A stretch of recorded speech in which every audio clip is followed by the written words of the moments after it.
بسم اللہ الرحمن الرحیم۔ السلام علیکم خواتین و حضرات۔ قتل اصحاب الاخدود، آج کے واقعات دلوں کو ہلا دینے والے ہیں۔ اصحاب الاخدود مطلب گڑھے والے۔ سچے ایمان والے مومنوں کو ظالم بادشاہوں نے کبھی گڑھوں اور کھائیوں میں آگ بھڑکا کر اور کبھی کھولتے تیل کی کڑاہیوں میں جلا کر شہید کیا ہے۔ ایسے واقعات الگ الگ دور میں الگ الگ جگہوں پر پیش آئے ہیں۔ ان میں چند واقعات کا بیان اصحاب اکرام نے مفسرین کے ذریعے کیا ہے۔ قرآن کریم کے سورہ بروج میں بھی ایسے ایک واقعے کا ذکر ہے۔ حضرت صہیب رومی رضی اللہ عنہ نے محمد صلی اللہ علیہ وسلم سے روایت کیا ہے کہ پچھلے زمانے میں ایک بادشاہ کے پاس ایک کاہن تھا جو جادوگر بھی تھا۔ بادشاہ اس سے اپنے لیے فائدہ حاصل کرتا تھا۔ وہ کاہن جب بوڑھا ہو گیا تو اس نے بادشاہ سے کہا کہ مجھے ایک ذہین لڑکا لا کے دو جس کو میں اپنا علم سکھا سکوں۔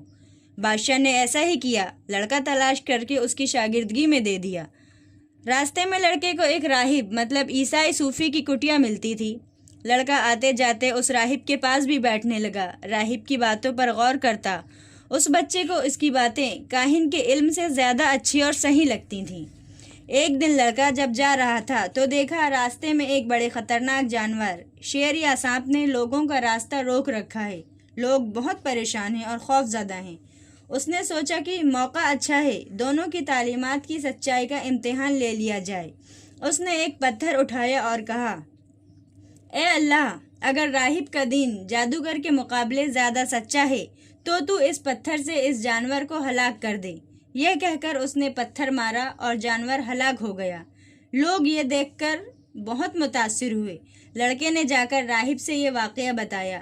راہب نے کہا، بیٹے، تم مجھ سے آگے بڑھ چکے ہو، اب تم آزمائش میں ڈالے جاؤ گے، لیکن جب ایسا وقت آئے تو میرا نام نہ لینا۔ لوگوں میں اس لڑکے کی کرامت کا عام چرچا ہونے لگا۔ اس کے پاس ہر طرح کے بیمار، یہاں تک کہ اندھے اور کوڑے بھی آنے لگے۔ علاج کرانے سے پہلے وہ یہ شرط رکھتا کہ پہلے ایمان لاؤ، اللہ ایک ہے، مرنے کے بعد دوسری دنیا بھی ہے۔ توحید اور آخرت پر جو ایمان لاتا اس کے لیے دعا کرتا اور اللہ شفا عطا کر دیتا۔ بادشاہ کا ایک درباری بھی پیدائشی اندھا تھا۔ وہ بھی ایمان کی شرط پوری کرنے پر مکمل شفا پا کر دونوں آنکھوں والا ہو گیا۔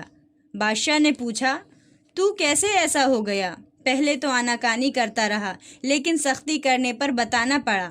راہب طلب کیا گیا۔ ان دونوں نے بادشاہ کو رب ماننے سے انکار کر دیا اور توحید کی گواہی دی۔ بادشاہ نے راہب اور درباری دونوں کو قتل کروا دیا۔ استغفر اللہ۔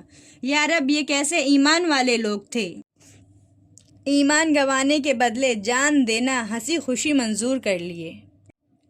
بادشاہ نے لڑکے کو طلب کیا۔ لڑکا بادشاہ کو اللہ کی وحدانیت اور آخرت کی تعلیم دینے لگا اور بادشاہ کو رب ماننے سے قطعاً انکار کر دیا۔ تب تک بہت سے لوگ ایمان لا چکے تھے۔ بادشاہ سخت غصے میں آیا۔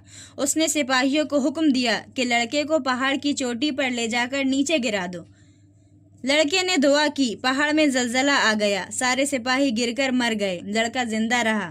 تب اسے کشتی میں بٹھا کر بیچ سمندر میں لے جا کر پھینکنے کا حکم دیا۔ وہاں بھی لڑکے کی دعا سے سمندر میں طوفان آ گیا، کشتی کے سارے سپاہی ڈوب کر مر گئے، لڑکا صحیح سلامت رہا۔ لڑکا پھر پیش کیا گیا، بادشاہ عاجز آ گیا۔ تب لڑکے نے خود ہی اپنی موت کی ترکیب بتائی، کہنے لگا، اے بادشاہ، اگر تم مجھ کو مارنا ہی چاہتے ہو تو ایک اونچے کھلے میدان میں شہر کے سارے لوگوں کو جمع کرو، مجھے کھمبے سے باندھ کر میرے ترکش سے ایک تیر نکالو اور خود اپنے ہاتھ سے یہ کہہ کر مجھے تیر مارو، بسم اللہ رب الغلام، اس لڑکے کے رب کے نام سے۔ بادشاہ نے ایسا ہی کیا، تب جا کر لڑکا جاں بحق ہو گیا۔ یہ دیکھ کر وہاں موجودہ سارے لوگ پکار اٹھے کہ ہم اس لڑکے کے رب پر ایمان لاتے ہیں۔ اب تو بادشاہ حد سے زیادہ پریشان ہو گیا۔ اب تک تو اکا دکا لوگ مسلمان ہوتے تھے، اب پورا مجموعہ ایمان لے آیا۔ غیظ و غضب میں آ کر شہر کے ہر سڑک گلی کوچوں میں کھائیاں گڑھے کھدوائے گئے، خوب آگ بھڑکائی گئی۔ حکم دیا کہ جو بھی اس کلمے سے باز نہ آئے اسے آگ میں جھونک دو۔ ایمان والے آتے گئے، راہ حق پر جان دیتے گئے، یہاں تک کہ ایک عورت آئی جس کی گود میں دودھ پیتا بچہ تھا۔ وہ ڈری تو بچہ بول پڑا، اماں صبر کرو، تم حق پر ہو۔ صحیح مسلم، مسند احمد، جامع ترمذی۔ بادشاہ اور اس کے وزیر افسران گڑھوں کے کنارے بیٹھ کر یہ سب دیکھ رہے تھے۔ ان لوگوں کا جرم آخر کیا تھا؟ صرف یہی نہ کہ وہ ایک اللہ پر ایمان لائے تھے جو سچ مچ ایک ہے، لا شریک ہے، کائنات کا خالق، مالک اور پروردگار ہے۔ سچے مومنوں کو آزمائش سے گزرنا ہی پڑتا ہے۔ دوسرا مشہور واقعہ یمن کے ساحل پر واقع نجران نامی علاقے کا ہے۔ ملک یمن میں یہودی بادشاہ ذو نواس کی حکومت تھی۔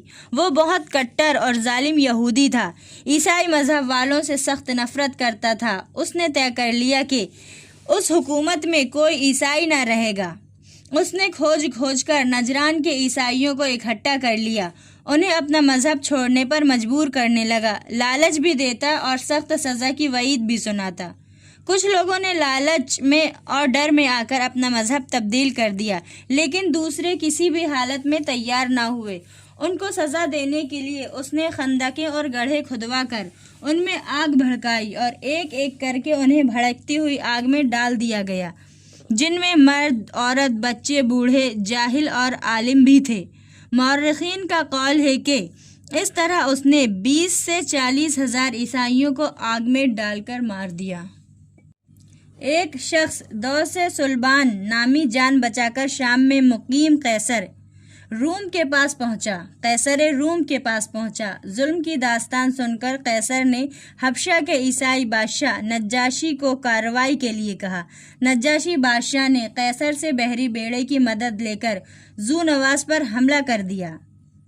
525 عیسوی میں نجاشی نے اریات نامی جنرل کی کمانڈر میں 70,000 فوج بھیج کر یمن پر چڑھائی کی۔ ذو نواس مارا گیا۔ یمن سے یہودی حکومت کا ہمیشہ کے لیے خاتمہ ہو گیا۔ ظالم کو ظلم کی سزا مل گئی۔ یمن میں عیسائی حکومت قائم ہو گئی۔ انشاءاللہ پھر ملیں گے کسی نئی کہانی کے ساتھ۔ پسند آئے تو لائک کیجیے، سبسکرائب اور کمنٹ کیجیے۔ اللہ حافظ۔